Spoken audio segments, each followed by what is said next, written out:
Assalamualaikum warahmatullahi wabarakatuh. Selamat datang di Potvi Podcast bersama Vivi. Podcast sederhana yang isinya random banget sih. Untuk episode kali ini gue mau membahas tentang salah satu buku yang gue beli baru-baru ini tapi belum selesai gue baca. Nah, di sini judul bukunya adalah Senjata Hebat Para Introvert, karangan dari Hello Gert. Buku ini merupakan terjemahan ya.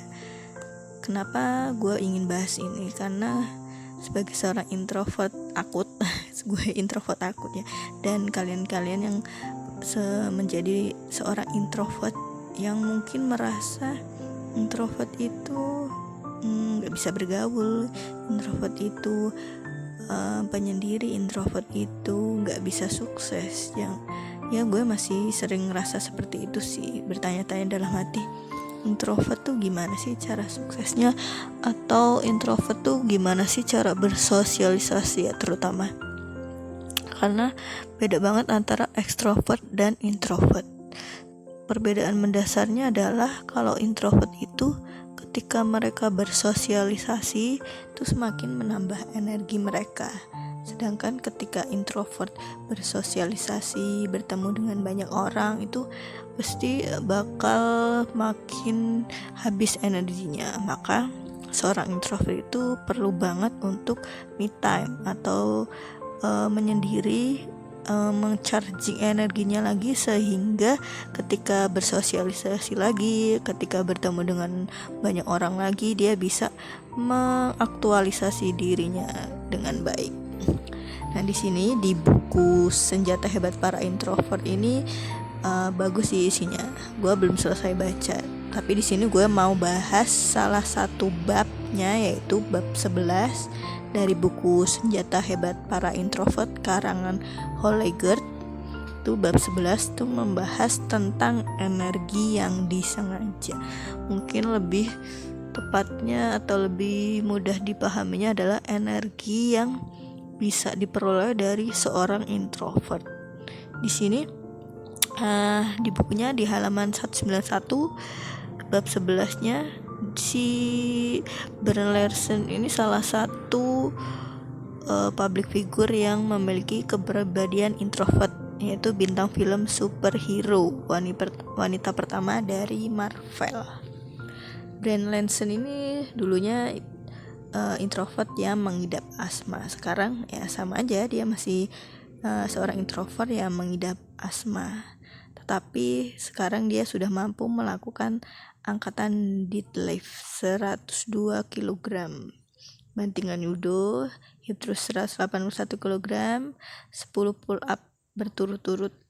Wow, energinya sudah ditemukan ya. Ketika Jordan Brown lulus dari perguruan tinggi, dia pergi dengan membawa lebih dari sekadar diploma. Baru berusia 23 tahun, dia memiliki $50,000 lebih dalam bentuk utang pendidikan dan pribadi. Dia berkata, "Saya tumbuh dengan pemikiran yang keliru bahwa saya akan masuk universitas, mendapat pekerjaan yang hebat begitu lulus, dan menghabiskan sisa hidup dengan bepergian, membeli apa saja yang dapat diinginkan, dan secara umum mewujudkan impian-impiannya. Sayangnya, karena suatu yang disebut kenyataan, gaya hidup itu bukan merupakan pilihan. Walaupun dia sudah membuat keputusan-keputusan yang tepat, tetapi berakhir dalam tumpukan hutang yang membuat gaya hidup idealnya jauh dari jangkauan. Jordan tetap bekerja keras guna melunasi hutangnya. Sebuah proses yang menyakitkan. Kisahnya tidak istimewa. Rata-rata orang Amerika mempunyai utang hampir $40,000, belum termasuk hipotek rumah. Meski sebagian besar dari kita memahami utang dalam hal keuangan, kita sering mengabaikan jenis utang yang lain, sumber yang bahkan lebih bernilai dari uang, yaitu energi. Dalam survei yang dilakukan oleh penulis, orang-orang introvert kerap menyebutkan bahwa mereka tidak mempunyai cukup energi. Hal ini tampaknya terutama berlaku pada saat kita berusaha menyamai energi ekstrovert. Apakah mereka kaya energi, sedangkan introvert miskin energi? Meskipun kelihatannya demikian, jawabannya itu enggak. Ekstrovert memang memiliki energi eksternal, namun orang introvert mempunyai energi internal lebih banyak. Dalam hal sumber energi, pada dasarnya introvert dan ekstrovert itu sama. Ekstrovert dan introvert memang berbeda dalam hal yang disebut kemewahan energi. Aktivitas tertentu menghabiskan energi orang introvert, sedangkan bagi ekstrovert, energi merupakan simpanan. Namun, aktivitas lain menghabiskan energi orang ekstrovert, sedangkan mereka menjadi simpanan. Kita memiliki perekonomian energi pribadi, dan bila kita tidak memahami cara untuk menjaga saldo rekening, ya energi kita akan terkuras. Kemudian di sini di bab 11 itu yang paling menarik ya. Itu adalah subbab mengenai perjuangan energi yang tidak memadai.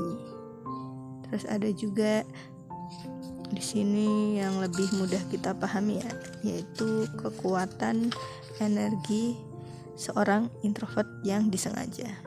Sebagai introvert, kita tidak mempunyai energi yang tidak terbatas. Begitu juga orang-orang ekstrovert. Mungkin kita tidak memiliki energi yang cukup untuk segala sesuatu yang menurut kita harus kita kerjakan, tetapi kita memiliki cukup untuk hal-hal yang sangat penting. Ini artinya kita harus merencanakan bagaimana kita akan menggunakan energi, khususnya energi sosial. Bayangkan energi seperti jumlah uang di rekening bank. Anda mempunyai cukup uang untuk memenuhi kebutuhan dan keinginan lain. Namun bila Anda tidak mengeluarkan itu dengan bijaksana, ya kita tetap harus berutang. Jadi seorang introvert itu butuh charging energi. Kayak gua nih, misal abis ngajar, abis bersosialisasi yang bertemu dengan banyak orang itu capek bener. Jadi energi kita terkuras ketika bertemu dengan orang yang jumlahnya besar. Bukan berarti kita gak bisa bersosialisasi, cuman seorang introvert itu adalah bakat alamiah ya bahasanya. Bakat alamiah yang menjadi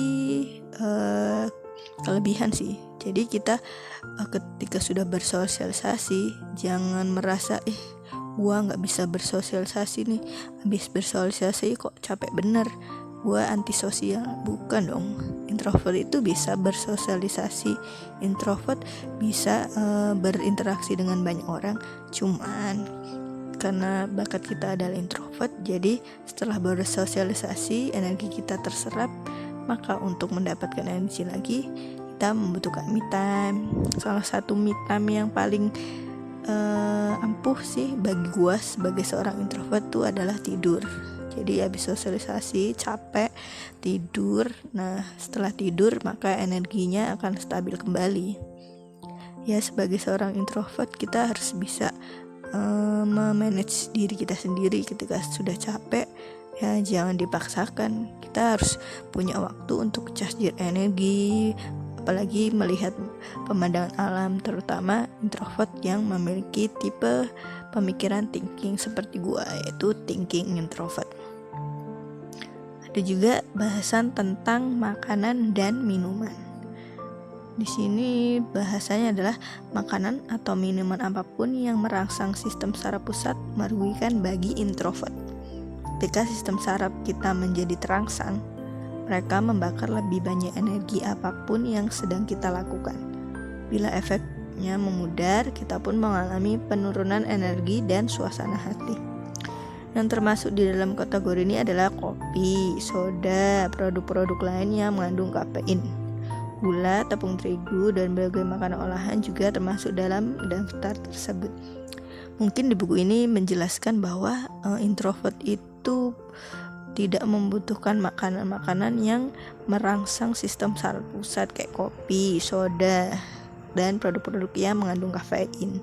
Jujur gue gak terlalu suka juga sih kayak kopi, soda, minuman bersoda tuh tidak membuat gue bersemangat. Kan ada tuh kadang orang-orang yang gue belum ngopi nih, belum minum soda nih, belum semangat kalau kerja.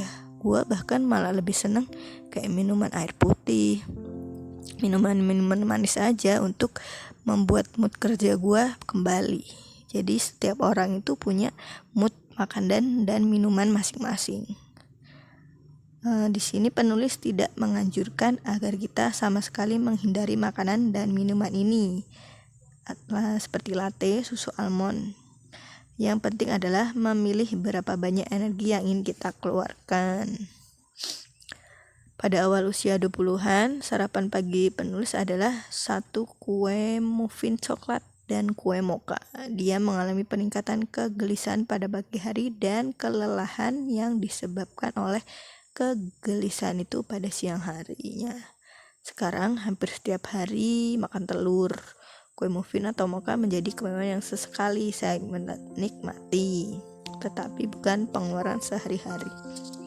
Nah, si Helloger ini juga seorang introvert. Dia menulis buku ini untuk menyadarkan atau memberikan pengetahuan kepada pembaca bahwa introvert dan ekstrovert itu ada loh, nyata, dan ya tidak bisa kita hindari. Mungkin introvert, gue pengen ke ekstrovert yang bersosialisasinya hebat, punya banyak teman. Tapi kalau itu bukan bakat kita, ya kita bakal capek sendiri, karena itu bukan bakat kita. Cintailah kamu sebagai seorang introvert. Introvert itu karunia Tuhan yang ya harus kita syukuri aja. Dan begitupun juga ekstrovert. Setiap kepribadian itu unik. Setiap manusia itu punya bakat masing-masing, tidak perlu menjadi orang lain. Terus ada juga nih tentang olahraga. Olahraga mungkin terasa seperti penarikan dari rekening energi seorang introvert, tetapi sebenarnya merupakan sebuah investasi yang membuat sistem introvert Anda bergerak dengan kapasitas puncak, baik secara fisik maupun emosi. Olahraga dapat meningkatkan neurotransmitter perasaan nyaman seperti endorfin, dopamin, norepinefrin, dan serotonin. Olahraga juga memberikan manfaat lain bagi orang introvert seperti peningkatan energi, kesendirian, dan penurunan stres. Bahkan walaupun kita sepakat mengenai manfaat olahraga, banyak dari kita yang harus berusaha keras untuk mewujudkan hal tersebut. Termasuk gue gak suka banget olahraga. Mungkin olahraga itu ketika senam di sekolah aja, paling sebulan sekali atau bahkan 1 tahun sekali. Cuman ya kita tetap membutuhkan kesehatan, kayak berjemur di matahari, memandang alam yang hijau, itu juga olahraga juga sih. Kita mungkin mencoba berlatih seperti orang-orang ekstrovert yang seringkali melibatkan tim, aktivitas kelompok, dan hal-hal lain yang penuh dengan sosialisasi. Berolahraga menawarkan keuntungan energi jangka pendek, tetapi juga memasukkan uang ke dalam rekening pensiun. Di sini ada tentang Dr. von Däureck berkata, cara yang baik untuk membayangkan hal ini adalah dalam kaitannya dengan menyimpan kesehatan seperti kita menyimpan uang. Setiap hari sebagian besar dari kita berangkat kerja dan menghasilkan uang. Kita menginvestasikan sebagian dari uang tersebut untuk masa depan. Dengan cara yang sama, setiap hari kita harus berinvestasi untuk masa depan fisik kita. Sebab selanjutnya yaitu tidur. Tidur yang cukup adalah simpanan setiap hari yang dibutuhkan oleh setiap introvert. Ini penting banget. Tidur, pokoknya tidur adalah obat terbaik bagi introvert. Selama pengalaman gue sih, nggak tahu ya. Setiap introvert mungkin punya simpanan energi yang setiap orang tuh berbeda-beda. Tapi kalau menurut buku Helloger ini, Senjata Hebat Para Introvert, tidur itu merupakan simpanan yang baik untuk setiap introvert. Dr. Mata Welker, penulis Why We Sleep, menjadikan penelitian terhadap alasan mengapa kita tidur sebentar sebagai misi seumur hidupnya. Dia mengatakan, sepertinya tidak ada satu organ penting dalam tubuh atau proses di dalam otak yang tidak ditingkatkan secara optimal oleh tidur dan terganggu secara merugikan bila kita tidak mendapatkan cukup tidur. Tidur bukan kegiatan pasif. Otak kita tetap sibuk dengan tugas-tugas seperti mengubah pengalaman menjadi memori jangka panjang. Wow. Fakta ya, mimpi menghasilkan siraman neurokimia menenangkan yang meredakan kenangan menyakitkan, dan ruang realita virtual di mana otak yang menggabungkan pengetahuan masa lalu dan masa sekarang mendorong munculnya kreativitas. Nah, jadi tidur itu bukan suatu hal yang negatif, tidur mulu nih. Tidur yang cukup ya itu sangat penting untuk kesehatan mental, untuk menghasilkan kegiatan-kegiatan yang sudah dijelaskan tadi, menggabungkan pengetahuan masa lalu dan masa sekarang, dan menstabilkan otak sih bagi gue. Di sini jika Anda tidur siang, penelitian menunjukkan bahwa lamanya Anda tidur memberikan manfaat yang berbeda. Tidur siang 20 menit bermanfaat untuk memberi Anda energi serta fokus yang diperbarui. 60 menit mendorong memori dan 90 menit mendapatkan manfaat lebih banyak. Silakan pilih yang mana, tergantung waktu tidur siang yang kita miliki. Kalau misalkan kita kerja full dari pagi sampai sore ya mungkin nggak bisa tidur siang. Mungkin ada beberapa waktu libur yang bisa kita manfaatkan untuk tidur siang. Mengingat otak orang yang introvert lebih aktif dan dibuat lelah oleh rangsangan eksternal. Jadi otak yang kalian mungkin tidak tahu ya, sebagai introvert atau seorang ekstrovert, kalian tuh harus tahu bahwa seorang introvert tuh di otaknya, walaupun mereka diam, tapi di dalam otak itu berkecamuk pikiran-pikiran tentang masa depan, tentang saat itu, tentang masa lalu. Jadi walaupun mereka diam, seorang introvert, mereka tuh berpikir. Jadi biasanya orang introvert membutuhkan tidur lebih banyak daripada orang introvert. Tidur bukan kegiatan sia-sia. Tidur adalah kegiatan yang penting.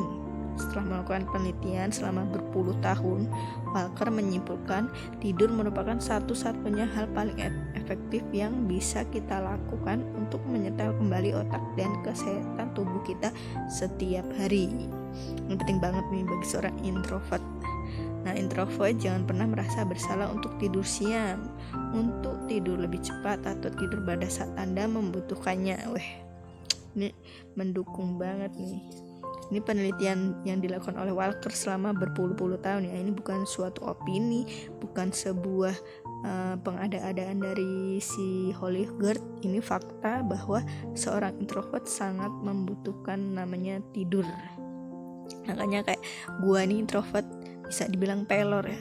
Misal capek kemana, mau tidur di lantai, mau tidur di tempat sampah, bahasa kasarnya bisa kita orang yang karena kita sangat lelah, jadi kita membutuhkan tidur.